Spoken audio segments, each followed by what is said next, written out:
Hello everyone, आप लोगों का बहुत बहुत स्वागत है my YouTube channel Naimuddin law classes पर। और हम लोग भारतीय नागरिक सुरक्षा संहिता पढ़ रहे हैं। भारतीय नागरिक सुरक्षा संहिता की आज हम 3 महत्वपूर्ण धाराएं पढ़ेंगे। तीनों धाराएं प्री और इंटरव्यू में पूछी जाती हैं। तीनों धाराएं क्या हैं, एक बार इनको समझ लेते हैं, फिर इनके बारे में डीपली पढ़ेंगे। धारा 56, 57 और 58।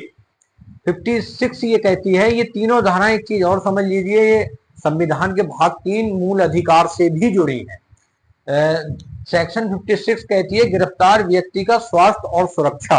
जब भी किसी व्यक्ति को गिरफ्तार किया जाता है किसी अपराध के आरोप में, तो ये मान लीजिए जब तक कि अपराध सिद्ध ना हो जाए वो अपराधी नहीं है।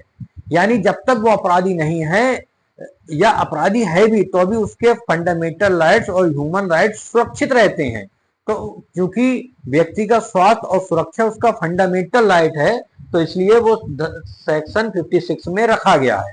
क्योंकि किसी भी व्यक्ति को गिरफ्तार किया जाता है, आप लोग जनरली जानते हैं, उसे मारा पीटा जाता है, सुरक्षा का ध्यान नहीं दिया जाता है, तो वो अब जिम्मेदारी पुलिस की दे दी गई है। यदि किसी व्यक्ति को, या प्राइवेट व्यक्ति भी आप जानते हैं गिरफ्तार कर सकता है, अगर वो गिरफ्तार करता है तो 56 उस गिरफ्तार व्यक्ति की सुरक्षा और स्वास्थ्य की जिम्मेदारी भी उसी व्यक्ति को दे देती है जो कि उस व्यक्ति को गिरफ्तार करता है। फिर सेक्शन 57 है, वो ये कहती है कि गिरफ्तार किए गए व्यक्ति का मजिस्ट्रेट या पुलिस थाने के भारसाधक अधिकारी के समक्ष ले जाया जाना। मान लीजिए अगर प्राइवेट व्यक्ति गिरफ्तार करता है तो उसका ये कर्तव्य है कि वो तत्काल गिरफ्तार करने के बाद पुलिस अधिकारी को उस व्यक्ति को सौंप देगा।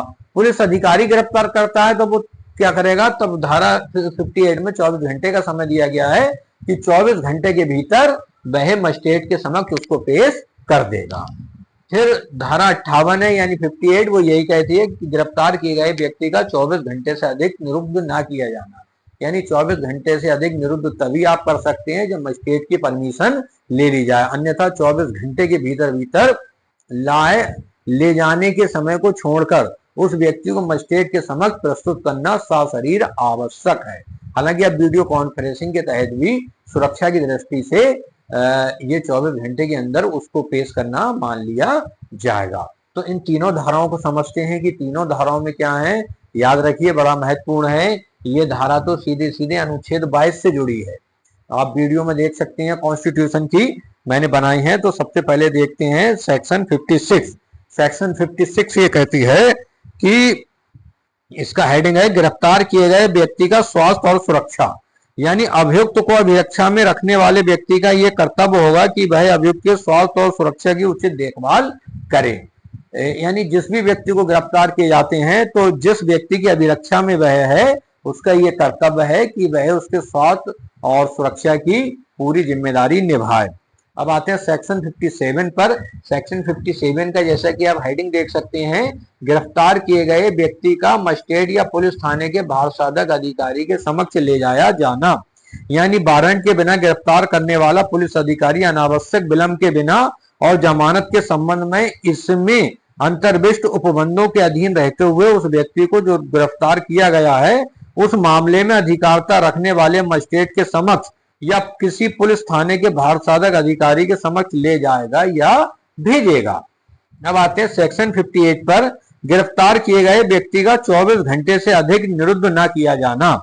कोई पुलिस अधिकारी वारंट के बिना गिरफ्तार किए गए व्यक्ति को उससे अधिक अवधि के लिए अभिरक्षा में निरुद्ध नहीं रखेगा जो उस मामले की सब परिस्थितियों में उचित है, तथा ऐसी अवधि मजिस्ट्रेट के धारा 187 के अधीन विशेष आदेश के अभाव में गिरफ्तारी के स्थान से मजिस्ट्रेट के न्यायालय तक यात्रा के लिए आवश्यक समय को छोड़कर 24 घंटे से अधिक नहीं होगी, चाहे उसकी अधिकारिता है या नहीं।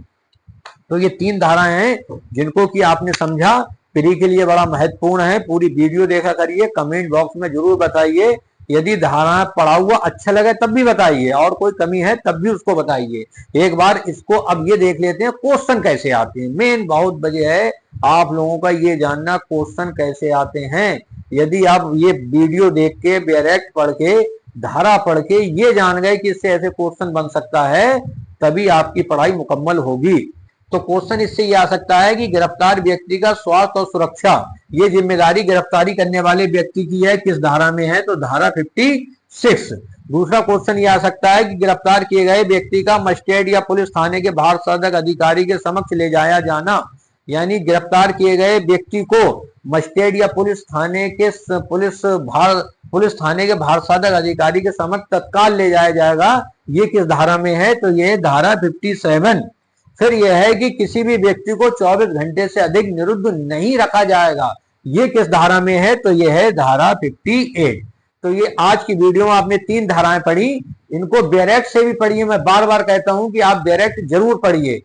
भारतीय नागरिक सुरक्षा संहिता या भारतीय न्याय संहिता 2023 या भारतीय साक्ष्य अधिनियम 2023 तब तक आपके समझ में पूरी तरह से नहीं आएंगे जब तक आप डायरेक्ट नहीं पढ़ेंगे। डायरेक्ट पढ़िए, कोई कमी लगे जरूर बताइए। धन्यवाद।